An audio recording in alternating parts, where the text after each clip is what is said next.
এই যে টুপিটা মাথায় দিয়েছি মনে করছেন অনেক সুন্দর লাগছে দেখতে, এর ভেতরে সুদ আছে।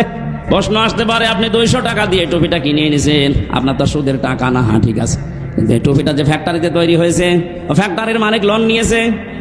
এক কথা বলছেন এখন, যতদিন পর্যন্ত এদেশে যাকাত ভিত্তিক অর্থনীতি কায়েম না হবে, তার মানে কোরআন কায়েম না হবে, ততদিন আপনি ফেরেশতা জিবরাইলও যদি দিনাজপুরে বাস করে, ও ডাইরেক্ট ইনডাইরেক্ট সুদখোর। কোরআন যে পড়ে কোরআনকে দাঁড় করানোর জন্য চেষ্টা চালাবে, আর হালালকে হালাল জানার পরে মেনে নেবে, হারামকে হারাম জানার পরে মেনে নেবে। আল্লাহর নবী বলেন আদখালাহুল্লাহুল জান্নাহ, আল্লাহ তাকে জান্নাতে দিয়েই দিয়েছে, না দেবে না। না আপনি আলেম,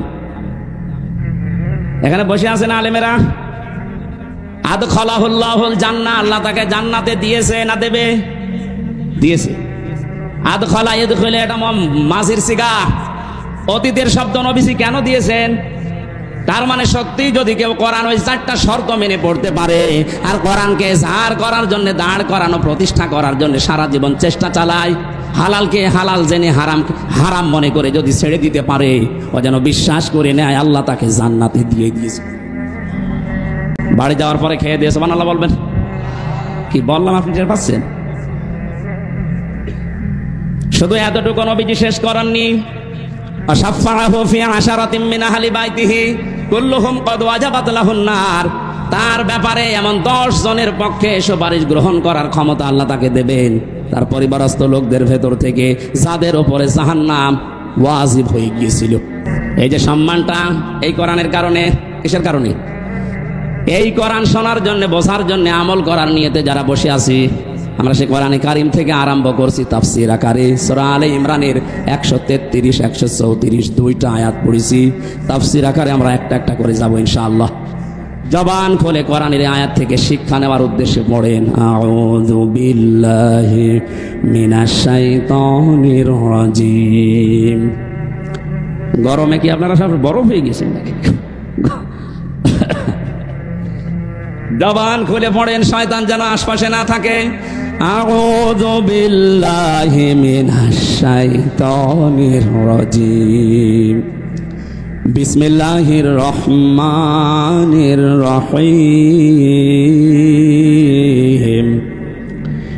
ওয়াসারিউ ইলা মাগফিরাতিম মির রাব্বিকুম ওয়া জান্নাতিন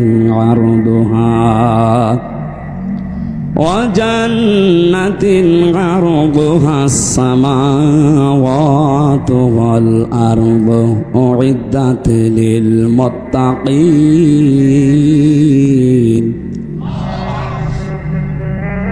অনেকগুলো বিষয় ছিল, শানে নজরুল ছিল, ঐতিহাসিক প্রেক্ষাপট, নামকরণ সব আমি বাদ দিয়ে দিলাম, যেহেতু গরমে আমার ভেতরে ঘেমে একেবারে শোধ চলছে, এত বাতাস হচ্ছে, তারপরও ঘেমে যাচ্ছে।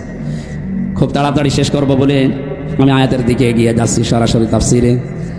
আল্লাহ পাক বলেন, সারিউ, তোমরা দৌড়াও। একা একা দৌড়াও না, সবাই। এবার ওঠেন তাহলে দৌড়ানো আরম্ভ করি। সারিউ, আল্লাহর আদেশ, তোমরা সবাই মিলে দৌড়াও। এরপরও আপনি দৌড়াবেন না। কোথায় দৌড়িয়ে যাবেন? ইলা মাগফিরাতিম মির রাব্বিকুম, তোমাদের রবের ক্ষমার দিকে দৌড়াও। পৃথিবীতে সবচাইতে বড় সম্পদ মুমিনের জন্য আল্লাহর ক্ষমা। আমি নিজে সহ যারা আলেমরা বসে আছি তাদেরকে বলছি, কিয়ামতের ময়দানে আল্লাহ যে বিচার ব্যবস্থা তৈরি করবেন, আল্লাহর বিচারের সিস্টেম হবে 3টা। কয়টা বলেন? বলেন। 1 নম্বরে, আমার আল্লাহ যদি ন্যায় বিচার করে কেউ বাঁচতে পারবে না। কথা বলেন না কেন? আল্লাহ রাব্বুল আলামিনের বিচারে কোনো অবিচার বলতে কিছু নেই। আল্লাহর বিচারে কোনো অবিচার, আরে জবাব দেন না কেন? আল্লাহর বিচারে অবিচার আছে? ন্যায় বিচার করলে কেউ বাঁচবে না। অবিচারও নেই, ন্যায় বিচার করলেও বাঁচবেন না। করবে কি? আল্লাহ পাক যদি ক্ষমা করে দেয় দয়া করে কাউকে, তার গফফার নামের খাতিরে, এই লোকটাই শুধু জান্নাত পাবে। নবীজি মাঝে মাঝে বলতেন, আল্লাহর ক্ষমা ছাড়া কেউ জান্নাত পাবে না। সাহাবীরা বলেন, হে নবী আপনি? নবীজি কেঁদে কেঁদে বলতেন, সাহাবীরা আমিও আল্লাহর দয়া ছাড়া, ক্ষমা ছাড়া জান্নাত পাবো না। এই জন্যই আল্লাহ এদের প্রথম শব্দে দিয়েছেন, দৌড়াও আল্লাহর ক্ষমার দিকে। এটা যদি সত্যিই তুমি না পাও, আমার যে বানানো বাগান, যে জান্নাত, ওইটার আশা তুমি করতে পারো না। কাবা শরীফ যারা তাওয়াফ করে, সভাপতি যেহেতু হাজী সাহেব, ষষ্ঠ চক্করে আমরা সবাই মিলে একটা দোয়া পড়ি আল্লাহর কাছে, আল্লাহুম্মা ইন্না আলাইয়া হুকুকান ফীমা বাইনি ওয়া বাইনিকা। আর অনেকগুলো কথা আছে। আল্লাহকে কাবার সামনে নিয়ে বলা হয়, রব্বুল আলামিন, তুমি আমার মালিক, আমি তোমার গোলাম। মালিক আর গোলামের ভেতরে অনেক দেনা পাওনা আছে। আমি গোলাম হিসাবে তুমি মালিক, যা দেবে তো সব দিয়েছো, নেই থেকে তুমি আমাকে হামজা বানিয়েছো। উল্লেখ করার মতো আমি চেয়ারম্যান, কিসের চেয়ারম্যান, আমি উল্লেখ করার মতো কিছু ছিলাম না। ওনার বয়স যদি এখন 50 বছর হয়, 51 বছর আগে উনি কিছু ছিল দুনিয়ায়? এই কথা বলে না কেন? হাল আতা আলাল ইনসানি হিনুম মিনাদ দাহরি লাম ইয়াকুন শাইআম মাযকুরা।